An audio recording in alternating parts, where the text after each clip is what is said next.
Hi friends, நம்ம ஈராட் மூவிஸ்ல வார் hours 1 என்ற Hollywood படம் எப்படி இருக்குன்னு பார்க்கலாம். இது புக் மை ஷோ ஆப்ல தமிழ் டப்ல வெளிவந்திருக்கு. மேல பதிவுக்குள்ள போறதுக்கு முன்னாடி சப்ஸ்கிரைப் பண்ணாதவங்க மறக்காம பண்ணுங்க. இப்போ இதோட கதை என்னன்னு பார்ப்போம். ஆப்கான்ல இருந்து அமெரிக்க படைங்க வெளியேறிட்டு இருக்க அந்த கடைசி நாட்களில் நடக்கிறது தான் இந்த வார் ஹார்ஸ் 1. 3 நிர்வாகங்க தேவைப்படுது இந்த விஷயத்தை ஒண்ணா நடத்துறதுக்கு. எல்லாரும் எப்படிடா வெளியே வரலாம்னு நினைச்சிட்டு இருக்க வேலையில உள்ள போன எதிரிக்கிட்ட மாட்டிக்குவோன்னு ஒரு கேரக்டர் சொல்றதை கேட்போம். ஆனா பலாயிரம் தாலிபான் கைதிகளை விடுவிக்க உத்தரவிட்டது அந்த 3வது நிர்வாகம் தான் வசதியா மறந்துட்டாங்க. அந்த அக்ரிமெண்ட்ல கையெழுத்திட்ட அப்புறம் தான் அமெரிக்க துருப்புங்க வெளியே நடக்கவே ஆரம்பிச்சது. இந்த ஓபனிங் டயலாக் முடிஞ்ச உடனே கோட் நேம் வார் ஹார்ஸ் என்ற ஒரு அதிரடி பட ஆப்கானிஸ்தானுக்கு அனுப்பப்படுது. அந்த ஸ்பெஷல் டீம்ல மிர்கோ கிறிஸ்துவ மிஷனரி குரூப்பையும் அவங்க குடும்பத்தையும் காப்பாற்ற ஹெலிகாப்டர்ல போகும்போது சுட்டு வீழ்த்தப்படுது. மிர்கோ அதுல இருந்து தூக்கி எறியப்படுறாரு. மிர்கோ மேல இருந்து விழுந்தும் ஒன்னும் அடிப்படாம தூசி தட்டிட்டு எழுந்திருக்கிறாரு. சரி, நம்ம மட்டும்தான் உயிரோட இருக்கிறோம்னு வந்த வேலையை தனியாவே முடிக்க முடிவு செய்யறாரு. இப்போ ஒரு பிரச்சனை என்னன்னா, மிர்கோ அவங்கள கண்டுபிடிக்கிறதுக்குள்ள 5 வயசு ஜோவை தவிர மிஷனரியும் அவரோட குடும்பத்தையும் காலி பண்ணியிருப்பாங்க. முதல்ல ஆப்கானிஸ்தானை போல ஒரு கொடூரமான போர் மண்டலத்துக்குள்ள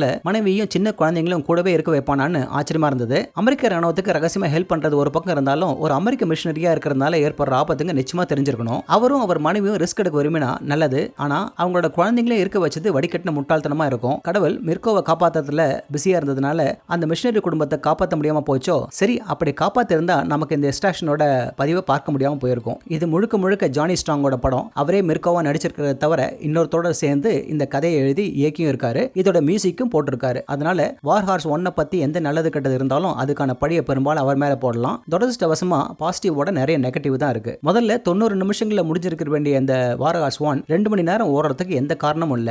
ஏன்னா கதைக்கான பிளாட்டும் அதற்கான ஆக்ஷனும் ரொம்ப சிம்பிளானது. ரிப்பீட்டடா சுடுறதே காமிக்கிறது ஒரு சமயத்துல போர் அடிக்கும். இதை இன்னும் கொஞ்சம் சுவாரஸ்யமா பிடிச்சிருந்தா ஒரு வித்தியாசத்தை ஏற்படுத்திருக்கலாம். ஆனா பெரும்பாலான சீன்ஸ் ஒரே மாதிரியான டெம்ப்ளேட்டை தான் ஃபாலோ பண்ணுது. மிர்கோ நம்ம பார்க்க முடியாத தாலிபான் போராளிகளை பார்த்து துப்பாக்கில சுடுறாரு. இப்போ தாலிபான்ஸ் இல்லாத மிர்கோவை பார்த்து சுடுவாங்க. இப்ப மிர்கோ சிலரை சுடுறாரு. இந்த வாட்டி சில சிஜி ரத்ன ஸ்ப்ரே தெளிச்சு தாலிபானுக்கு விழுவாங்க. அடுத்து ஒரு தனியாள் கிட்ட எவ்வளவு அமினிஷன் இருக்கும், சுட்டுக்கிட்டே இருக்காரு. அதே போல படத்துல கேரக்டரைசேஷன்லாம் கிட்டத்தட்ட இல்ல. மிர்கோவோட ஹீரோயிசத்துல அப்பாவை குட்டி ஜோவை காப்பாத்துறது. ஆப்கானியர்கள் மனிதநேயமே இல்லாத மிருகங்க. ஜோவோட நிராயுதபாணியான குடும்பத்தை ஜாலியா கொன்னு அவங்க டெட் பாடியோட செல்ஃபி எடுக்கிறத நம்ம பார்ப்போம். தாலிபான்களை ஒருத்தன் நம்ம ஹீரோ கிட்ட அமெரிக்கர்கள் ஏன் எங்க நாட்டுக்கு வந்து பொதுமக்கள் பல பேரை கொல்றீங்கன்னு கேட்டா ஹீரோ உங்களை போல முட்டாளுங்களை நாங்க கொல்றதுக்கு தானே பதில் கொடுக்குறாரு. நாம இதுல புரிஞ்சுக்கிறது வெள்ளக்காரன் எல்லாம் நல்லவன், பழுப்பு கருப்பு நிறத்தவன் எல்லாமே கெட்டவங்க. அதே மாதிரி படத்துல வர எல்லாரும் வெள்ளக்காரங்க தான். ஹெலிகாப்டரின் பிளாஷ்பேக்ல ஒரு ஹிஸ்பானிக் சோல்ஜர் ஒரு 30 செகண்ட்ஸ் மட்டும் வருவாரு. குட்டிப்பன் ஜோவும் மிர்கோவும் நல்ல செட் ஆகுறாங்க. டர்னர் முதல் முறையா சைல்டு ஆர்டிஸ்டா இருந்தாலும் நல்லா நடிச்சிருக்கா.